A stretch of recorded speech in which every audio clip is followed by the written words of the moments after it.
തമിഴ്നാട് ആളിയാർ ഡാമിലെ കനാലിൽ ആന ചെരിഞ്ഞ നിലയിൽ ഇന്നലെ വൈകിട്ടോടെയാണ് നാട്ടുകാർ ആനയുടെ ജഡം കണ്ടെത്തിയത്. ചെരിഞ്ഞ ആന ചില്ലിക്കൊമ്പനാണെന്നാണ് അഭ്യൂഹം.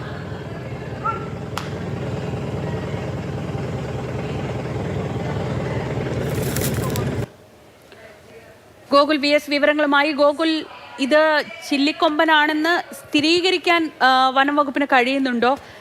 ഈ ആന ചെരിഞ്ഞതുമായി ബന്ധപ്പെട്ട് എന്തെങ്കിലും പ്രാഥമികമായ വിവരങ്ങൾ നമുക്ക് വനം വകുപ്പിൽ നിന്ന് കിട്ടുന്നുണ്ടോ? നിലവിൽ അത്തരത്തിലുള്ള സ്ഥിരീകരണങ്ങളൊന്നും തന്നെ ഉണ്ടാകുന്നില്ല. തമിഴ്നാട് ആളിയാർ ഡാമിലാണ് ഇങ്ങനെ കനാലിൽ ആന ചെരിഞ്ഞ നിലയിൽ കണ്ടെത്തിയത്. ഈ സംഭവം വന്നതോടുകൂടി തന്നെ ഇത് ചില്ലിക്കൊമ്പനാണെന്നുള്ള അഭ്യൂഹങ്ങൾ പല കോണുകളിൽ നിന്നും സമൂഹ മാധ്യമങ്ങളിലെല്ലാം തന്നെ പ്രചരിച്ചിരുന്നു. പക്ഷെ എന്നാൽ വനം വകുപ്പ് ഈ വിഷയം സ്ഥിരീകരിക്കുന്നില്ല. അതിപ്പോൾ പറയാൻ കഴിയില്ല. അത് പരിശോധനകൾ തമിഴ്നാടിന്റെ ഭാഗത്താണുള്ളത്. അതുകൊണ്ട് തന്നെ അവർ പരിശോധനകൾ നടത്തുന്നുണ്ട്. നിലവിൽ അത്തരത്തിലുള്ള വിവരങ്ങളൊന്നും തന്നെ ഇല്ല എന്നുള്ളതാണ്. ഈ അഭ്യൂഹം ശക്തമാകാൻ കാരണം തമിഴ്നാട് ആളിയാർ മേഖലയിൽ ആന കഴിഞ്ഞ ദിവസങ്ങളിൽ ചില ദിവസങ്ങളിൽ ഉണ്ടായിരുന്നു എന്നുള്ള വിവരം ആണ് വരുന്നത്. അങ്ങനെയാണ് ഈ അഭ്യൂഹം ഇങ്ങനെ പരക്കുന്നത്. പക്ഷെ എങ്കിലും നിലവിൽ ഇപ്പോൾ അത് വനം വകുപ്പ് സ്ഥിരീകരിക്കുന്നില്ല, പരിശോധിക്കുകയാണെന്നുള്ള ഒരു മറുപടി മാത്രമാണ് വനം വകുപ്പിന്റെ ഭാഗത്തു നിന്നും ഉണ്ടാകുന്നത്.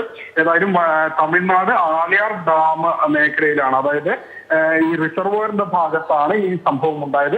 ഏതായാലും ഇപ്പോൾ പരിശോധനകൾ നടന്നു വരികയാണ്. ശരി, ഗോകുൽ VS ആണ് വിവരങ്ങൾ നൽകിയത്.